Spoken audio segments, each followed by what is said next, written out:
श्रीकृष्णाय परब्रह्मणे नमः। श्रीमद्भगवद्गीता ध्यानश्लोकाः।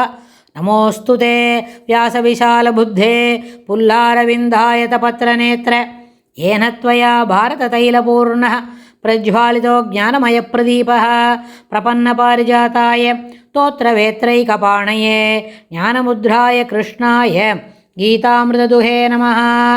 सर्वोपनिषदो गावो दोक्ता गोपालनन्दनः पार्थो वत्सत्सुधीर्भोक्ता दुक्तं गीतामृतं महत्। वसुदेवसुतं देवं कंसचाणूरमर्दनं देवकी परमानन्दं कृष्णं वन्दे ஜகத்குரும். அடுத்தது 16வது அத்தியாயத்தில் 17வது ஸ்லோகம். ஆத்மசம்பாவிதாக ஸ்தப்தா தனமானமதான்விதாக யஜந்தே நாமயஜ்ஞைஸ்தே தம்பேனா விதிபூர்வகம். ஆத்மசம்பாவிதா ஸ்தப்தா தனமானமதான்விதாக யஜந்தே நாமயஜ்ஞைஸ்தே தம்பேனா விதிபூர்வகம். இந்த ஸ்லோகத்தில் பெருமாள் என்ன சொல்கிறாருன்னு கேட்டால், அந்த அசுர ஸ்வபாவம் உள்ளவர்களுக்கு அதை பற்றி தான் சொல்லிட்டு வரார். இந்த ஒரு 5-6 ஸ்லோகமாக அப்படி தான் அவளோட காமபோகேஷு பிரஸ்தாக பதந்தி அப்படின்லாம் சொல்கிறார். எல்லா விதமே பழசு, அதாவது நரகத்துக்கு போகக்கூடிய வழியில் தான் அவள் தயாராக இருப்பா. அதனால் நிறைய என்ன இருக்கும், பம்பார்டிங் த ஸ்டிமுலி இருக்கே, அது வந்து தேவையானதாக இருக்காது. மோகஜால சமாவிருதாக, அதாவது மோகமாகிய வலையில் அகப்பட்டு, அந்த மோகம் என்ற வார்த்தைக்கு தான் சொன்னோம். அதாவது கிளாரிட்டி இருக்காது, எதை சரியாக செய்யணுமோ அதில் சரியாக இருக்காது, அதை திருத்திக்க மனம் இருக்காது. அப்புறம் எதை சரியாக பேசணுமோ அதை சரியாக பேச வேண்டாம், இப்படி தான் பேசலான்னு இருக்கும். அப்புறம் நம்ம பேசுகிறது சரிதானா, நம்ம வந்து இந்த ப்ரொசீஜரை கரெக்டாக தான் பண்ணுறோமா, அந்த கரெக்டாக பண்ணுற ப்ரொசீஜர் நமக்கு தெரிஞ்சிருக்கிறதோ கரெக்டாக இருக்கிற ப்ரொசீஜரும் 2 ஒன்று தானா அப்படிலாம் யோசித்து அதை சீர்படுத்திக்கிறதுக்கு மனம் இருக்கவே இருக்காது. அதனால் அது என்ன பண்ணுவா, அழுக்கு இருக்கே அதுபோல் அசுத்தமான அசுச்சௌ நரக்கே பதந்தி, அசுத்தமான நரகத்தில் விழுவர் அப்படின்னு. ஆனால் பெருமாள் நம்மளுக்கு அத்தனை பேருக்கும் சகல ஜீவராசிகளுக்கும் அவர் தான் அந்தர்யாமி அப்படின்னு இருக்குச்சு. நம்ம நரகத்துக்கு போனாலும் நம்மளை கூட தான் வருவார். அப்போது நம்மளோட முயற்சி எப்படி இருக்கும், இந்த சர்க்கம்ஸ்டன்ஸ் இதை மாதிரி ஒரு எண்ண ஓட்டங்களே சுழண்டிருந்தா அப்போது Perumal will B A passive spectator. பெருமை பார்த்துக்கிட்டு இருப்பார், என்ன இந்த ஜீவன் இப்படி பண்ணுறதே அப்படின்னு யோசித்துக்கிட்டு பார்த்துட்டு இருப்பார். ஆனால் இந்த அடுத்த ஸ்லோகத்தில் என்ன சொல்கிறார், ஆத்மசம்பாவிதாக, அதாவது தம்மையே மெச்சிக்கொள்பவராய். பார்த்தியா நான் இதெல்லாம் பண்ணுறேன், பார்த்தியா எவ்வளோ கரெக்டாக செஞ்சுட்டே இருக்கேன் பார், எல்லாம் கரெக்டாக பண்ணுறேன் பார் அப்படின்னு. இது கரெக்டாக இருக்கான்னு கரெக்டாக இருக்கிறவங்க தெரிஞ்சால் தானே கேட்கணும். ஒரு ஸ்டாட்டிஸ்டிக்ஸ் போடுறோம், அது சரியான ப்ரொசீஜரில் அப்ரோச் பண்ணால் தான் அந்த வரக்கூடிய ரிசல்ட் ஏற்றுக்கொள்ளே தான் இருக்கும். நம்ம வெறுமனே எல்லாத்தையும் ஆட் பண்ணி அதுக்கு வந்து ஒரு கூட்டல் போட்டு அதுக்கு ஒரு சராசரி கண்டுபிடிச்சாலே அது சரியாயிடுமா, அது ஸ்டாட்டிஸ்டிக்ஸா? இல்லை, எந்த ப்ரொசீஜரில் அது எல்லாத்தையும் கூட்டி பார்க்கணும், எப்படி அதுக்கு தனி மனுஷனோட அந்த சீக்வன்ஸை பார்க்கணும் அப்படின்னு அதுக்கு ஒரு ப்ரொசீஜர் இருக்குது. அந்த ப்ரொசீஜர் பிரகாரம் செய்தால் தான் அந்த ஸ்டாட்டிஸ்டிக்ஸ் ரிசல்ட்டு கரெக்டாக வரும். ஆனால் வேணா சாதாரணமாக தோணின பிரகாரம் செய்துட்டு பார்த்தியா நான் கரெக்டாக பண்ணிக்கிறேன் பார் அப்படின்னு சொல்லி தம்மையே மெச்சிக்கொள்பவராய் அதுபோன்று. அப்புறம் ஸ்தப்தா, அப்படி என்ன ஸ்தப்தான்னு சொன்னால் ரொம்ப பெரியவாள்கிட்ட, பூஜைக்கு உரியவர்களிடத்திலும் மரியாதைக்கு உரியவர்களிடத்திலும் வணக்கமில்லாதவராய் இருப்பாங்க. அதாவது நம்ம காட்டிலும் பெரியவங்க அப்படின்னு சொன்னால் அந்த பெரியவாள்கிட்ட பக்தியும் மரியாதையும் இருக்கணும். அவள் எவ்வளோ பெரியவனாக இருந்தாலும் சரி, நம்ம காட்டிலும் வயதில் பெரியவர்கள் அப்படின்னு சொன்னால் நிச்சயமாக அவர்கள்ட்ட மரியாதையாக இருக்கணும். நம்ம காட்டிலும் விஷயங்கள் தெரிஞ்சவர்கள் அப்படின்னா அவகிட்ட வணக்கத்தோடு இருக்கணும். நம்மளுக்கு குரு ஸ்தானத்திலிருந்து நிறைய விஷயங்களை சொல்லி கொடுக்குறா அப்படின்னு சொன்னால் அங்கே மரியாதையாக இருக்கணும். அதுக்கு என்ன காரணம் அப்படின்னா, பூஜைக்கு உரியவர்களிடத்தில் அப்படின்னு என்ன பண்ணணும், மாதா பிதா குரு ஆச்சாரியர் அவள்கிட்டெல்லாம் என்னப்படி இருக்கணும், அவர்கள் எல்லாரும் பூஜைக்கு உரியவர்கள் தான். அவர்கள் நம்மளுக்கு என்ன வசதியை செய்து கொடுத்தாலும், வசதி செய்து கொடுக்கறதுக்கு எல்லாருக்கும் வசதி வாய்ப்பு இல்லை, இருக்கிற போல தான் இருப்பா அப்படின்னு சொன்னால் அங்கேயும் நம்ம என்ன இருக்கணும், மரியாதையோடும் அன்போடும் விசுவாசத்தோடும் இருக்கணும். அது இல்லாமல் நம்ம வேறு இன்னொரு இடத்துக்கு போகிறோம், அங்கே வீட்டில் பெரியவாள்லாம் இருக்கா, அந்த ஆத்தில் இருக்கா அப்படின்னு சொன்னால் அந்த கிரகத்துலேயும் நம்ம என்ன பண்ணணும், அங்கே நம்மளோட மரியாதையை காட்டணும், மரியாதையாக தான் இருக்கணும். பேச்சுக்களில் வந்து எப்போவுமே தடிமனான வார்த்தைகள் இருக்கக்கூடாது. நம்ம வயசில் சின்னவனாக இருக்கிறதுக்கு மட்டும் இல்லை, விஷயங்களும் தெரியாது இல்லை. அடியனுடைய அம்மா தாயார் ஒரு வார்த்தையை சொல்லி கொடுப்பா. எதானு சொல்லணும்னு சொன்னால், ஒரு வெள்ளிக்கிழமையாவது பெரியவளாக இருக்க மாட்டானா? அப்போயாவது சொல்லத்தை கேட்கணுமில்ல. ஒரு வெள்ளிக்கிழமைன்றது சொல்லி 8 days. இன்னிலேருந்து அடுத்த வெள்ளிக்கிழமைன்னு சொன்னால் 8 நாள் தான். 8 நாள் பெரியவாளாக இருந்தாலே அவள் சொல்லத்தை நம்ம கேட்கணுன்றத புரிய வைக்கிறதுக்கு தான் ஒரு வெள்ளிக்கிழமையாவது பெரியவளாக இருக்க மாட்டானா அப்படின்னு. அப்படி இல்லையே, நம்ம அம்மா நம்மளுக்கு ஒரு வெள்ளிக்கிழமையாக பெரியவளாக இருப்பாள். அம்மாவுக்கு 25 வயசில் தான் ஒரு குழந்தை பிறக்கிறதுனா 25 வருஷம் பெரியவள். 25 × 52 வெள்ளிக்கிழமை பெரியவள் அப்படின்னா அதுக்கு தகுந்த மாதிரி you should give the weight அப்படின்றத புரிஞ்சுக்கணும். இதை அம்மா என்ன பண்ணுவா, ஒரு சின்ன கோடிட்டு தான் காமிப்பா. ஓஹோ, அம்மாவை எய்த்து பேசக்கூடாது அப்படின்னு. அதனால்தான் பூஜைக்கு உரியவர்களிடத்தில் வணக்கமாக இருக்க வேண்டும், மரியாதைக்கு உரியவர்களிடத்தில் வணக்கமாக இருக்க வேண்டும் அப்படின்னு சொல்லி ஸ்தப்தாக. ஆனால் இது ரெண்டுத்தையும் என்ன பண்ண மாட்டான் அவள் 2 பேரும், அந்த அசுர சுபாவங்கள் இருக்கிறதுக்கு அது வணக்கம் இல்லாதவராக இருப்பார். அப்புறம் தனமான மதான்விதாக, தனம் என்ன சொன்னால் நிறைய செல்வம், மதான்விதாக செல்வச்செருக்கு, மதம் படைத்தவர்களாய்.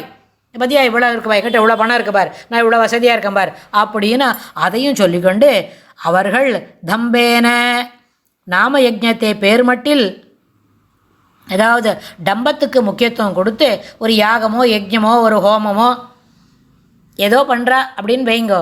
அப்படி பண்ணும்பொழுது அதில் என்ன இருக்கும், பேர் மட்டில் தான் யஜ்ஞம், ஆனால் அதில் தன்னோட சிறப்பை பிரகடனப்படுத்திக்கிறதுக்கு தான் முக்கியத்துவம் இருக்கும்.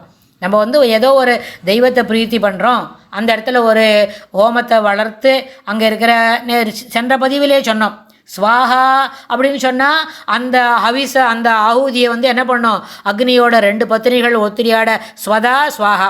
ஸ்வாஹான்னு அப்படின்னு சொன்னால் அது தேவதைகளுக்கு தெய்வங்களுக்கு உரியதான ஆஹூதின்னு சொன்னால் அந்த நெய்யோ சக்கரை பொங்கலோ அது என்ன அந்த ஹோமத்தில் சேர்க்கிறோமோ அதை கொண்டு போய் எந்த தெய்வத்தை பேரை சொல்கிறோமோ அதுக்கு கொண்டு போய் கொடுக்கும். அது மூலமாக கொண்டு சேர்க்கப்படும். ஸ்வதா அப்படின்னு சொன்னால் பித்ரு காரியங்களுக்கு என்ன, யார் நம்ம தாத்தா பாட்டி அப்பா அம்மா கொள்ளு பாட்டி கொள்ளு தாத்தா அப்படின்னு இவாளை குறித்து சொல்கிறோம்னு சொன்னால் அவள் எந்த உலகத்தில் இருக்காளோ அங்கே கொண்டு போய் அவளுக்கு இந்த ஸ்வதா சேர்த்துடுவள். அதுதான். அப்போ என்னாச்சு, அதுபோல் ஒரு யஜ்ஞம் யாகம் அது மாதிரி ஒரு ஹோமம் வளர்த்து ஏதோ ஒரு காரியம் செய்கிறோம், ஒரு சின்ன நல்ல காரியம்தான், அதை செய்கிறோம்னு சொன்னால் அதில் என்ன இருக்காதுன்னு பெருமாள் சொல்கிறார், பேர் மட்டில் தான் யஜ்ஞம், அந்த கிரியையெல்லாம் அதுக்கு தான். ஆனால் பார்த்தியா நான் இதெல்லாம் பண்ண பாரு அப்படின்னு சொல்லி அதில் ஒரு தம்பம், அதுக்கு ஒரு டம்பத்தை வெளிக்காட்டிப்பா. அப்புறம் அவிதிபூர்வகம், இதை செய்கிறமே தவிர அது விதிபூர்வகம்னு ஒன்று இருக்குது.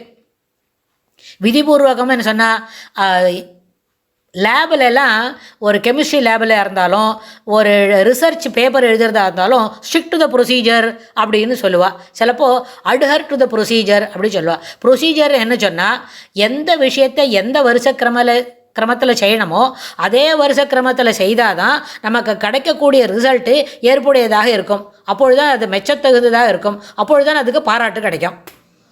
இது ரிசர்ச் ப்ரொசீஜரில் ஸ்டாட்டிஸ்டிக்ஸ் போடுறதுக்கு அப்புறம் லேபில் பண்ணுற டெஸ்ட்டுக்கெலாம் வேண்டாம். நம்ம தள்ளி பண்ணுறோம்ல, நம்ம பாட்டியோ அம்மாவோ பண்ணுற சாதாரண குழம்பு, பருப்பு குழம்பு இல்லாத போனால் ஏதோ ஒரு தொகையல் அது போல் இருந்தால் அதுக்கு அந்த வருஷ கிரமத்தில் சாமானை போட்டால் தான் அது போதுமான அளவுக்கு சுவையாகவும் நல்ல மனம் வீசதாகவும் இருக்கும். குழம்பு பண்ணும்போதே ரெண்டாத்துக்கு வாசனை போகும்னு சொல்லுவாள். அப்போ அது கிராமத்தில் இருந்தால் தான் வாசனை வரும்ல. நம்ம இது மாதிரி ஒரு அடுக்குமாடி தொகுப்பில் இருந்தால் கூட அந்த வாசனை கீழாத்தில் பார் ஏதோ சாத்துமது பண்ணுறா நல்லா 3வது மாடி வரைக்கும் வருது பார் அப்படின்னு நம்ம பேசுவா. 3வது மாடியில் இருக்கிறவா இதை பற்றி சொல்லுவா. கீழாத்து தளி போன்ற உள்ள கொதிக்கிற சாத்துமது 3வது ஆற்று வாசனைக்கு கூட போகும். அப்படின்னா அதுக்கு என்ன காரணம், அந்த ஸ்டெப் பை ஸ்டெப் சாமானை போடணும். முதல்லையே எல்லாத்தையும் கரைச்சி ஒன்றா போட்டு ஒரு கொதிக்க வச்சா அது உபாயமாக தான் இருக்கும், அந்த சாத்துமது உபாயமாக தான் இருக்கும். அதை யாரும் கொண்டாட மாட்டா. ஏதோ வேறு வழி இல்லாத ஒரு சாத்துமது பண்ணி கொடுக்குறா, நம்மளுக்கும் தலைவிதி வேறு இல்லை, வேறு எங்கேயும் வாங்கி சாப்பிட்றதுக்கு இல்லை அப்படின்னு சொல்லி அதை சாப்பிட்டுடுவோமே தவிர அது ப்ரொசீஜர் ஃபாலோ பண்ணின சாத்துமது இல்லை. அப்போ குழம்பு பண்ணுறதானா கூட அதுக்கு அதில் போடக்கூடிய காய்கறிகளை எந்த ப்ரொசீஜரில் வதக்கணும், எப்படி அதுக்குள்ளே போடணும், எப்போ முதல்ல பொடி போடணும், அதெல்லாம் இருக்குது. ரொம்ப பெரியவாளாக எக்ஸ்பர்ட்டாக தளிகை பண்ணுறவாளை கேட்டால் அவள்லாம் சொல்லுவாள். அடியானை போல் போட்டால் அது அடியானுக்கு தெரியாது. ஆனால் அதை கேட்டு தெரிஞ்சுட்டோன்னு வைங்க. நம்ம அப்போ அதுக்கு தான் கேட்டோம். சென்ற ஸ்லோகத்தில் சொன்னார் இல்லையா, அப்படி இருக்கு, மோகத்தில் அகப்பட்டு அப்படின்னு சொன்னால் அப்போ கிளாரிட்டி இல்லை. ஏதோ ஒரு சாமானை போட்டு ஒரு குழம்பு பண்ணுறோம்னா அது நன்னா இருக்குமா, அது ஏற்புடையதாக இருக்குமா, அது எல்லாருக்கும் சுவையானதாக இருக்குமான்னு கேட்டால் இல்லை தான். இல்லைன்னு சொன்னால் நான் இவ்வளோ நாள் கஷ்டப்பட்டு பண்ணினேன் அப்படின்னு கேட்டால் கஷ்டப்பட்டு பண்ணினா கூட அதில் ஒன்றும் அது சுவை இல்லை, ஏதோ டயத்தை வேஸ்ட் ஆக்கிறதுக்கு ஒரு சாமானை பண்ணி வச்சுருக்கா அப்படின்னு தான் தோணும். ஆனால் இதை காட்டிலும் நம்ம அம்மாவோ இல்லை நம்ம மாமியாரோ இல்லை நம்ம அத்தையோ யாராவது நன்னா குழம்பு பண்ணுவா அப்படின்னா எப்படிம்மா ப்ரொசீஜர் கொஞ்சம் சொல்லித்தாங்களே அப்படின்னு நம்ம அத்தையை காட்டமான நிச்சயமாக அத்தை சொல்லி தருவள். இதை முதல்ல இதை இந்த வயசில் போடு, அப்போ சரியாகும். கொஞ்சம் கொஞ்சம் கொதித்த உடனே கடைசியாக அந்த இத்தை போடி அப்படின்னு சொல்லி அதுக்கு என்ன சாமான் பதார்த்தம் பண்ண கேட்குறாளோ அதுக்கு அந்த ப்ரொசீஜர் அவள் சொல்லி கொடுத்தான்னு வைங்கோ. If it is coming out very good, அவ்வளோதான். நம்ம பெரியவா சொல்லி கொடுத்தது நன்னா தான் இருக்குது. அப்போ என்னாச்சு, அவிதிபூர்வகம் அப்படின்னு சொன்னால் முறை தவறி அந்த மாதிரி யாக யஜ்ஞங்களை பண்ணணும்னா கூட அதில் ஒரு முறையே இருக்குது, அதில் ஒரு ப்ரொசீஜர் இருக்குது. இப்படி தான் பண்ணணும், இந்த வழியில் தான் நடக்கணும், நம்ம குளிச்சுட்டு தான் இருக்கணும், சுத்தமாக தான் இருக்கணும், சுச்சவும் இருக்கணும், சுச்சி இல்லாமல் அசுத்தமாக இருக்கிற இடத்துல போய் நின்றுட்டு வந்து இது மேலே இருக்கக்கூடாது, வேறு ஜலத்தை மிதிக்கக்கூடாது, அந்நிய ஜலம் பூரா இத்துவா அப்படின்னு சொன்னால் நிச்சயமாக வேறு ஜலம்தான் அது மேலே தெளிக்கணும், இருக்கிற ஜலத்தையே எடுத்துக்கூடாது அப்படின்னு சொல்லி அது மாதிரி வேலைகளை எல்லாத்தையும் strict follow to the adherence, அதாவது ரூல்ன்ற இது இருக்கே அதை எல்லாத்தையும் ப்ரொசீஜரை ஃபாலோ பண்ணி ஒழுங்காக செய்தும் பொழுது அந்த அவிதிபூர்வகம்ன்றத அவர்களுக்கு அதுக்கு முக்கியத்துவம் கொடுத்துடுவா. பரவாயில்ல, கொஞ்ச நாள் தானே அது பண்ணாட்டா பரவாயில்ல அப்படின்னு நினச்சிப்பா. அப்படி இல்லை, பேர்மட்டில் மட்டும் நாம யஜ்ஞத்தை செய்து அதிலும் முறை தவறி பஜந்தே பூஜிக்கின்றனர். பூஜனைலாம் நடக்கும், பெரிய அளவில் நடக்கும். ஆனால் அதில் என்ன இருக்கும், நிறைய அதில் லூப்பு ஹோல்ஸ் இருக்கும், விதி மாதிரி லைன் மாதிரி செய்கிறதெல்லாம் உண்டாக இருக்கும். சிலதெல்லாம் நம்ம செய்யலாமா செய்யக்கூடாதா அப்படின்னு. அதனால் இதெல்லாம் அசுர சுபாவத்தில் சேர்த்திகை. நம்ம இருக்கிறோம், நம்ம எல்லாரும் பரவாயில்லையா வாத்தில் இதெல்லாம் பண்ணுறா, இந்த மாமியை இதை பண்ணுறா அப்படின்லாம் சொல்லுவாளாக இருக்கும். அந்த ப்ரைஸ் எல்லாம் ஏற்புடையதன்று அது பெருமாளுடைய திருவுள்ளத்தில் நம்மளை பற்றின ஒரு டைரி இருக்கே, அதில் இதை கணிசம் பார்த்து எழுத முடியாது. இதெல்லாம் கன்சிடரேஷனுக்கே வராது. நம்ம பண்ணின பாப கர்மாவாக இருந்தாலும் புண்ணிய கர்மாவாக இருந்தாலும் அதுக்கும் டேலி ஆகாது. புண்ணிய கர்மாவுக்கு தனியான அளவுக்கு நம்மளுக்கு என்ன கிடைக்கும், க்ரெடென்ஷியல்ஸ் கிடைக்கும். தப்பு பண்ணி பாப கர்மா பண்ணால் அதுக்கு உண்டான அளவுக்கு அந்த லெட்ஜர் பெருசு பெருசாக ஆயிண்டே வரும். அதில் பெருமாள் என்ன பண்ண மாட்டார், அது என்ன வருதோ அதுக்கு உண்டானதான் பார்த்து தந்துடுவார். அப்படி இருக்கச்சே இந்த அவிதிபூர்வகம் முறை தவறி செய்யக்கூடிய விஷயங்கள் வெளிப்படையாக மேலொழுந்த வாரியாக பார்க்கும் பொழுது அது இப்போ சரியாக தான் பண்ணுற மாதிரி இருக்கும். ஆனால் அதில் நிறைய தவறுகள் இருக்கும். தெர் இஸ் எரர் கிரீப்ஸ் இன் அப்படின்னு ஒரு வார்த்தை சொல்லுவாள். அந்த மாதிரி எரர் கிரீப்ஸ் இன், நடுவில் அப்பப்போ அங்கங்கே தவறுகள் நேரும் பொழுது அந்த செய்யக்கூடிய கர்மா என்ன பண்ணும், தவறுதலாகவே முடியும். ஆனால் நமக்கு அந்த தவறுதல் இருக்குது, இதை கிளாரிஃபை பண்ணிக்கணும், சுத்தமான நேர்கோட்டில் போகணும் அப்படின்றத மனசில் வரத்துக்கே அதுக்கு என்ன இருக்கணும், தெய்வ சுபாவம் இருக்கணும். அசுர சுபாவம் இருந்தால் நம்ம சரியான கோட்டில் போகலை அப்படின்றதே மனசில் வராது. அப்போ என்ன ஆகும், நரகே பதந்தி அப்படின்னு போன ஸ்லோகத்தில் பெருமாள் சொன்னார் இல்லையா, அதுபோல் ஆயிடும். அதனால தான் ஆத்மசம்பாவிதா அப்படின்னு சொல்லும்போது அசுர சுபாவம் உடையவர்கள் அடக்கமுடையவர்களாக தோன்றினாலும் அதுபோல் தோன்றுவதற்கு விரும்பினாலும் நான் பார்த்தியா நான் ரொம்ப அடக்கமாக இருக்கேன் பார் அப்படின்னு சொல்லிப்பான். அப்புறம் எப்படி அது அசுர சுபாவங்கள் இருக்கணும்னு சொன்னால் ஆத்ம சம்பாவிதா தன்னைத்தானே மெச்சிக்கொள்பவர்களாய் அப்படின்னு சொன்னார்ல. அதுக்கு என்ன காரணம், நம்ம அடக்கமாக இருக்கணும், அடக்கமாக இருக்கிறவனா எல்லா விஷயங்களும் தெரிஞ்சின்றவனாக இருக்கணும், சரியாக தெரிஞ்சுக்கணும் அப்படின்னு சொல்லி ஒரு விருப்பம் இருந்தால் கூட அந்த விருப்பம் எப்படி ஆகிடும், நான் பார் நான் எல்லாம் தெரிஞ்சுட்டு இருக்கேன் பார், எல்லாம் பார் நான் அடக்கமாக இருக்கேன் பார் அப்படின்னு அதையே கூட்டு சொல்வார்கள். அதனால் அது தவிர்க்கப்பட வேண்டியது. இவை அனைத்தும் அசுர சுபாவம் இருப்பதற்கு ஏற்றது, இதிலேருந்து மாற்றிக்கொள்ளணும் நமக்கு.